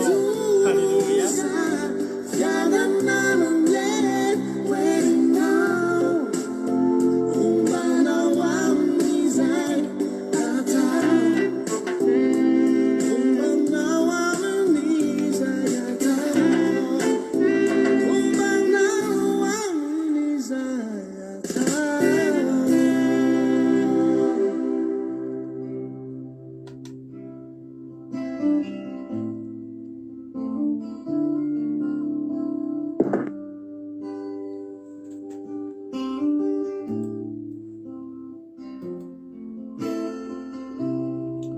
Rahantsika vavaka izany toriteny zany ry havana malala. Antsika hiala anaiky fa ianao nge mila manaiky mandray ny fiadanana Kristy e.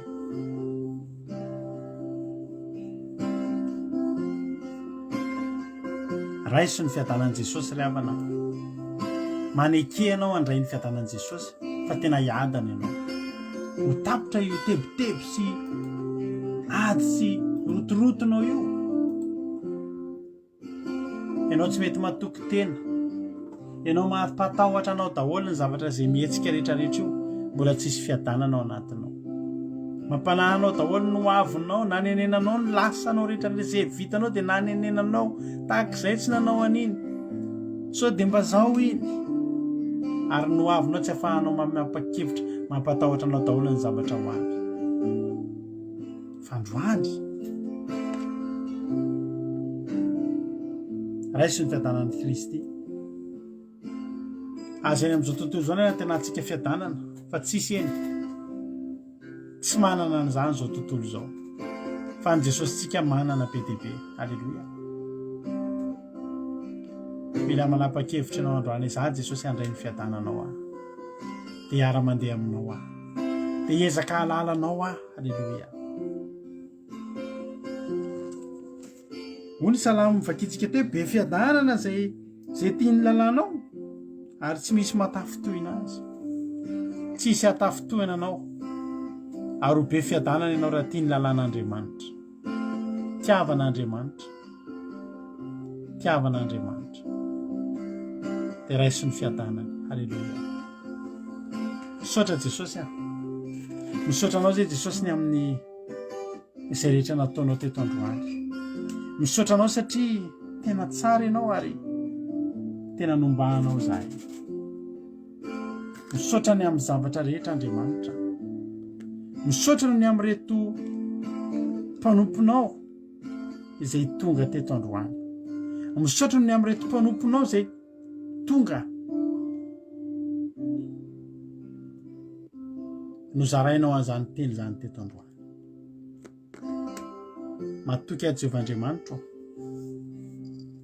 fa natolotra ao sy nozarainao azy ireo zany fiadanana zany misy olona tsy mety milamina mihitsy ny eto Jesosy mitahitaina foana matahotra foana Jesosy io mba zarao aminy ny fiadananao zarao aminy ny fiadananao fa tena ilainy mba kristianina ihany ange zay Jesosy mamirehireny amin'izao tontolo izao ihany hoe manana anao nefa tsisy afa-tsy tahotra no mameno ny anatin'ny fonay androany Jesosy reto mpanaraka ny fandarany reto izarao fiadanana zay rehetra tonga teto androany izarao fiadanana Jesosy mba hanana tsirony amin'izany fiainana maraka aminao zany hanana n'izany fiadanam-po mba handro fahizay misy ady manodidina azy tebotebo mitotototo hatramin'izay mba izarao fiadanana amin'izay Jesosy mba handro fahizay amin'izay Jehovahandriamanitra matoky aho fa ho tanterahanao amin'ny tsirairay avy zany matoky aho fa tsisy avelanao ho latsaka aminay tsirairay avy zany fa samy handray an'izany avokoa izay tsirairay avy saotra Jehovahandriamanitra ho anao ny haja ho anao ny saotra ho anao ny dery saotra Jesosy nanaiky hametraka amin'ny isa-tokantrano isam-batan'olona ny fiadananao ary fantatro fa le fiadanana tena spesial anao Jesosy tsisy ifandraisany amin'izao tontolo izao fa le tena anao dia anao rereny saotra Jesosy malala voninahitra ho anao ary raha misy tsy voalazako ianao malala ny masoa reto olona tsirairay avy reto fa ny zava-dehibe indrindra ankatahanay androany teny fiadananao hanapaka anatin'izy ireo saotra Andriamanitra dia vosi Satana faritra amin'ranao tsy afaka hitsaingo ka na dia litera ray aza tamin'ireo teny izay nafafy teto androany fa ny teny rehetra izay nafafy dia amoa avy zato eny any am-pony tsirairay avy ho voninahitra ny anaranao Andriamanitra tsy toy halleloia amen ivavakantsika ho an'ny firenena amin'izao fotoana izao endao ampanositsika ny nabavintsika nambinina na hitsiram-boaramelona ivavaka ho an'ny firenena tainy tompo raha nabaviny nambinina tainy tompo itsika rehetra dia tainy tompo ihany koa pastera sy ny fianakaviana mbola hiary hivavaka indray tsika amin'izao fotoana izao ry Jehovahandriamanitra rainay tsara indrindra mbola velom-pisaorana sy feno fifaliana indray ny fonay androany Jesosy. Raha mbola nahatratra n'izao fotoana mamy izay niarahana taminao androan'izao Jesosy dia tena misaotra ary mankalaza manokana ny anaranao izay Jesosy, satria tafavory teto indray izay dia noho ny fanahy masonao sy ny hery izay mbola nomenao anay ka nafahanay nijoro ary ihany koa ny tombonandro fahavelomana. Dia misaotra Jehovah ny amin'izany zavatra maro izay nataonao tamin'ny fiainanay izany. Mbola misaotra ihany koa izay Jesosy raha naheno ny teninao androany izay tena teny feno fampahirezana Jesosy, tena hoe feno fitiavana. Tsy hitanay any manodidina anay izany Jesosy, afa aminao irery ihany Jesosy no ahafahanay miaina sy manao izany teny izany Andriamanitra. Misaotra ny amin'ny teninao izay mampanantena anay Jesosy, ary indrindra ihany koa Jesosy ny amin'ny fitiavanao Jesosy dia tena hoe tianay ianao Andriamanitra tsara indrindra ary tsy tebiteby, tsy atahotra intsony izay Jesosy, satria efa nomenao teny fanantenana lehibe izay Jesosy, ary izany teny izany Jesosy dia tsy hijanona ho anay eto irery fa hatrany amin'ny firenena ihany koa Jesosy, dia hiasa ao amin'ny firenenay Jesosy izany teny fampanantenana nomenao izany, teny fiadananao Jesosy amin'ny efa navelanao ho anay Jesosy, ho an'ny firenenay Jesosy malala, ary tena hoe hiasa ao amin'izany firenena izany, izany fiadananao izany Jesosy, tena hirotsaka ho an'ny firenenay izany Jesosy, hirotsaka ho an'ny vahoaka malagasy ihany koa izany Jesosy malala ary tsy tebiteby izy ireo Jesosy ninina sy izay zavatra mety hisy eo ao, fa mandalo fotsiny izany Jesosy, satria ny fampanantenanao Jesosy dia ny fiadananao efa navelanao ho an'ny olona rehetra izay mino sy mankatoa ary manaiky ny teninao Jesosy malala. Misaotra ny amin'izany fitiavanao lehibe izany Andriamanitra, ary tsy ho kamboty ihany koa izany firenena izany Jesosy, satria manana anao Andriamanitra, manana anao ho tokony Jesosy malala. Ary ihany koa Jesosy dia amindra fo amin'izany firenena izany ianao Jehovah, anandratra ny tavanao ianao, ampamirapiratra ny tavanao amin'ny firenenay ianao Jesosy, ary isy fifohazam-panahy lehibe amin'izany firenenay izany Jesosy malala, satria mangataka ny fanahy masonao izay Jesosy, hamangy an'izany firenena izany Jesosy, amin'ny alalan'ny fiadananao Jesosy, ahafahanao manao an'izany zavatra rehetrarehetra any Jesosy malala. Izay Jesosy dia matoky sy mino fa ianao dia Andriamanitra mamaly vavaka Jesosy, tsy misy Andriamanitra afa-tsy ianao Jesosy ety ambonin'ny tany. Dia ianao ilay Andriamanitra tsara indrindra, ianao ilay nanorona an'izao tontolo izao Andriamanitra, dia anisan'ny asa tananao ny firenena malagasy Jesosy, ka tena hita manokana izany firenena izany ianao Jesosy, tena hoe hamindra fo amin'izany firenena izany ianao Jesosy, eny fa na dia ny vavaka maro izay tsy lany Jesosy, fa tena hoe alefanay ho amin'ny firenena io manoloana ny seza fiandriananao Jesosy, dia hitanao avokoa izany rehetrarehetra izany Jesosy malala, ka hiasa amin'ny alalan'ireny vavaka ireny ianao Jesosy, hamindra fo amin'ny alalan'ireny vavaka ireny ianao Jesosy malala, satria izany Jesosy ny tianao dia niverenanay aminao Jesosy, dia izay Jesosy dia efa misantatra izany fitiavanao izany Jesosy, ary mitondra an'izany ihany koa izay Jesosy manoloana ny seza fiandriananao. Tsy ho entinay andeha ireharehavana anaovana ratsy izany Jesosy, efa entinay kosa andeha irehareha amin'ny anaranao Jesosy, satria raha misy tokony ataonay irehareha Jesosy dia ianao ny azo fijalianao Jesosy, dia voninahitra teo anao irery ihany Andriamanitra.